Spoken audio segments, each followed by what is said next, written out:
അപ്പോൾ എല്ലാവർക്കും നമസ്കാരം കേട്ടോ. നമ്മുടെ പുതിയൊരു വീഡിയോയിലേക്ക് സ്വാഗതം. ഇന്നൊരു ചെറിയ വൺ ഡേ ട്രിപ്പാണ്. നമ്മൾ നേരെ പരുന്തുംപാറയിലേക്കാണ് പോകുന്നത്. ഇടുക്കിയിലെ പരുന്തുംപാറ ഭയങ്കര ഫേമസ് ആയിട്ടുള്ള ഒരു ടൂറിസ്റ്റ് സ്പോട്ടാണ് കേട്ടോ. അപ്പോൾ നമ്മൾ രാവിലെ തന്നെ വീട്ടിൽ നിന്ന് ഇറങ്ങി. ഇപ്പോൾ സമയം ഒരു 7 മണി ആയിട്ടുണ്ട്.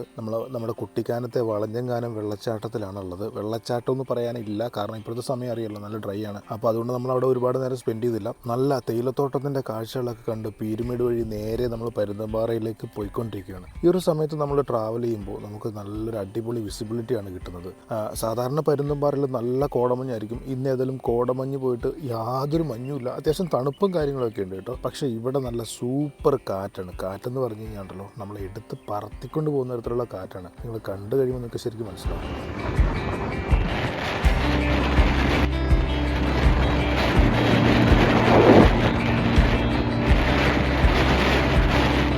എങ്ങനെയുണ്ട്? സൂപ്പർ കാറ്റല്ലേ?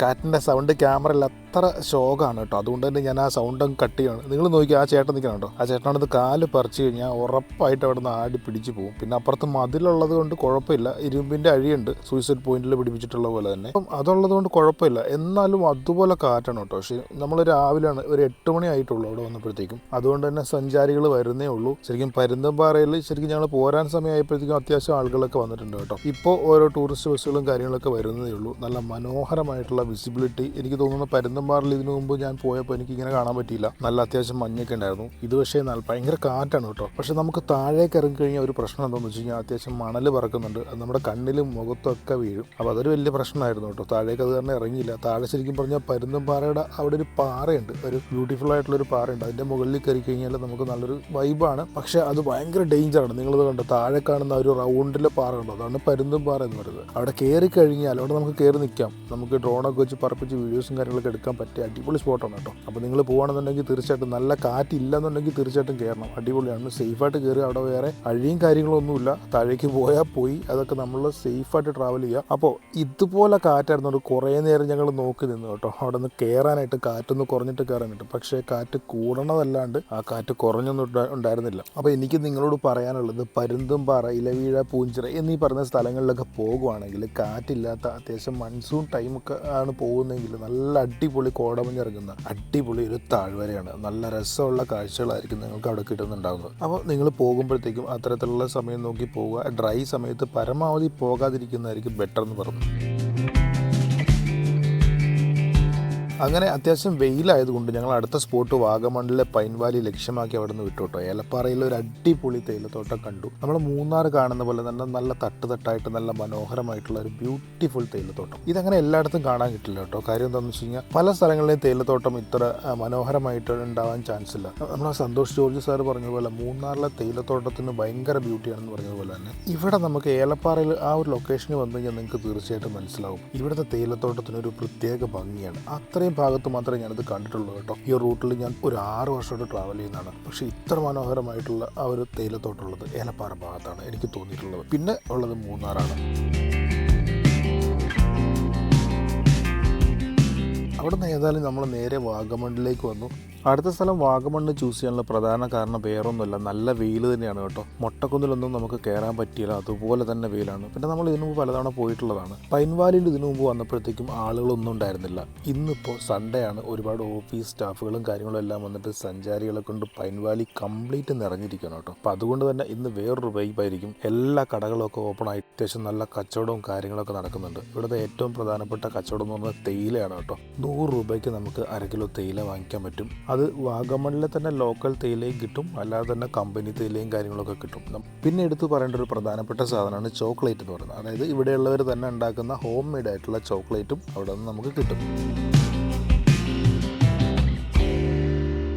നല്ല കച്ചവടവും കാര്യങ്ങളൊക്കെ നടക്കുന്നുണ്ട്. അതുപോലെ തിരക്കും കാര്യങ്ങളൊക്കെയാണ്. പിന്നെ നല്ല അടിപൊളി ഫോട്ടോസ് നല്ല ക്യാമറയിൽ എടുത്തിട്ട് അവിടുന്ന് പ്രിൻ്റ് ചെയ്തോ അല്ലെങ്കിൽ അതുപോലെ തന്നെ ഫ്രെയിം ചെയ്തോ വരെ തരുന്ന സെറ്റപ്പ് അവിടെയുണ്ട്. അതൊക്കെ റേറ്റ് തിരക്കിയിട്ട് നമുക്ക് നോക്കാം. ഇവിടെ ഒരു എൻട്രൻസ് ഫീസ് ഉണ്ട്, 10 രൂപയാണ് ഇപ്പോഴത്തെ ചാർജ് എന്ന് പറഞ്ഞത്. ഇവിടെ അത്യാവശ്യം എല്ലാവരും പോയിട്ടുള്ളതാണ്, എങ്കിലും നമ്മൾ വീഡിയോ ആയിട്ട് ചെയ്യുന്നു എന്ന് മാത്രമേ ഉള്ളൂ. പോയത് കൊണ്ട് ഇപ്പോൾ ചാർജ് ആക്കിയിട്ടുണ്ട്. 10 രൂപയാണ് ചാർജ് വരുന്നത് കേട്ടോ. ചാർജും കാര്യങ്ങളൊക്കെ നമ്മളവിടെ ഫോട്ടോയിൽ കൊടുത്തിട്ടുണ്ട്. അതുപോലെ തന്നെ ഇവിടെ ശരിക്കും നേരത്തെ അപേക്ഷിച്ച് അപേക്ഷിച്ച് വ്യത്യാസം എന്ന് പറയാനായിട്ട് നമ്മൾ നടക്കുന്ന പാതയിൽ കല്ല് വിരിച്ചിട്ടുണ്ട്. അന്ന് മൊട്ടക്കുന്നിൽ പോയിട്ടുള്ളവർക്ക് അറിയായിരിക്കും, ഒരു സ്ക്വയർ ടൈപ്പിലുള്ള കല്ല് വിരിച്ചിട്ടുണ്ട്. അപ്പോൾ കുറച്ചുകൂടെ ഈസി ആയിട്ട് നടക്കാൻ പറ്റും. പക്ഷേ ഇത് മഴക്കാലത്ത് പണിയാകും എന്നുള്ള കാര്യത്തിൽ യാതൊരു സംശയമില്ല. ഉറപ്പായിട്ടും അത് തെന്നും. അപ്പോൾ നല്ല ഇറക്കത്തിലൊക്കെ ആയതുകൊണ്ട് അത്യാവശ്യം വലിയ ഗ്രിപ്പും കാര്യങ്ങളൊന്നുമില്ല. ഏതായാലും അതുകൊണ്ടായിരിക്കാം ഇവിടെ ഫീസ് വെച്ചിട്ടുള്ളത്. നേരത്തെ നമ്മൾ പോകുമ്പോൾ അവിടെ ഫീസും കാര്യങ്ങളൊന്നും ഉണ്ടായിരുന്നില്ല കേട്ടോ. ഇപ്പോൾ ഏതായാലും തകൃതിയായിട്ടുള്ള കച്ചവടം നടക്കുന്നുണ്ട്, നല്ല തിരക്കാണ് അവിടെ. പിന്നെ ഇവിടെ വന്നു കഴിഞ്ഞാൽ നല്ലൊരു പീസ്ഫുൾ അറ്റ്മോസ്ഫിയറും കാര്യങ്ങളൊക്കെ ഉണ്ട്. തിരക്കൊക്കെ ആണെന്നുണ്ടെങ്കിലും അത്യാവശ്യം നമുക്ക് കുറച്ച് നേരം മാറി ഇവിടെ സ്പെൻഡ് ചെയ്തിരിക്കാൻ പറ്റും.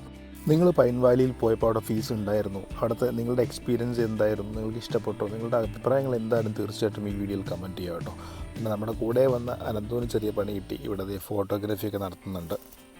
മൺസൂൺ ടൈമിൽ മഴ പെയ്യുമ്പോൾ നിങ്ങൾ പൈൻ ഫോറസ്റ്റിൽ പോകണം, തീർച്ചയായിട്ടും നിങ്ങൾക്ക് ഇഷ്ടപ്പെടും. മൊത്തം കോട കയറിയിട്ട് അതിനിടയിൽ മഴ പെയ്യുന്ന ആ ഒരു ഫീൽ ഉണ്ടല്ലോ, അത് നമുക്ക് ശരിക്കും ഇഷ്ടപ്പെടും കേട്ടോ. മറക്കാനാവാത്ത ഒരുപാട് ഓർമ്മകൾ നമുക്ക് ഈ പൈൻ ഫോറസ്റ്റിലുണ്ട്. ഇതിനു മുമ്പ് പലതവണയും നമ്മൾ മൺസൂൺ ടൈമിൽ പോയിട്ടുണ്ട്. അപ്പോൾ നിങ്ങൾ പോയിട്ടുള്ള കാര്യങ്ങൾ എന്തായാലും മെൻഷൻ ചെയ്യുക. നല്ല വെറൈറ്റി ആയിട്ടുള്ളൊരു എക്സ്പീരിയൻസ് ആണ് നമുക്ക് അവിടെ നിന്ന് കിട്ടുന്നത് കേട്ടോ.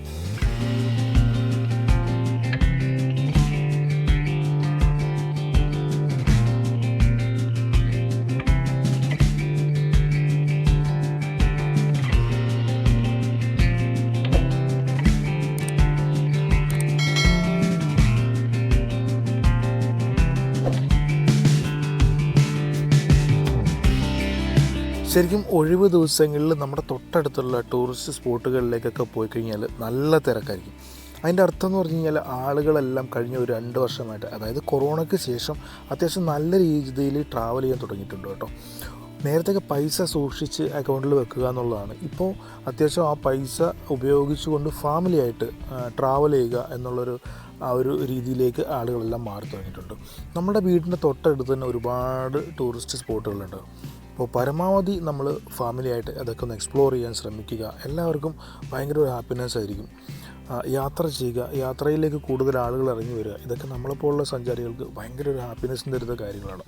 അപ്പോൾ ഈ വീഡിയോ കാണുന്ന എനിക്ക് നിങ്ങളോട് പറയാനുള്ളത്, നമ്മുടെ തൊട്ടടുത്തുള്ള സ്ഥലങ്ങൾ, നിങ്ങൾ പോയിട്ടില്ലാത്ത സ്ഥലങ്ങൾ പോയി കാണുക, അതിനുവേണ്ടി ഒരു ദിവസം മാറ്റി വെക്കുക. ഈ ഒരു ചെറിയ വീഡിയോ ആയിട്ട് പരിഗണിച്ചിട്ടുണ്ട്. നിങ്ങൾക്ക് ഇഷ്ടപ്പെട്ടിട്ടുണ്ടെങ്കിൽ തീർച്ചയായിട്ടും നിങ്ങൾ ഈ വീഡിയോ ലൈക്ക് ചെയ്യാൻ ശ്രമിക്കുക. കൂടാതെ നിങ്ങളുടെ അഭിപ്രായങ്ങൾ കമൻറ്റ് ചെയ്യുക. നമുക്ക് മറ്റൊരു വീഡിയോ ആയിട്ട് വീണ്ടും കാണാം. ബൈ.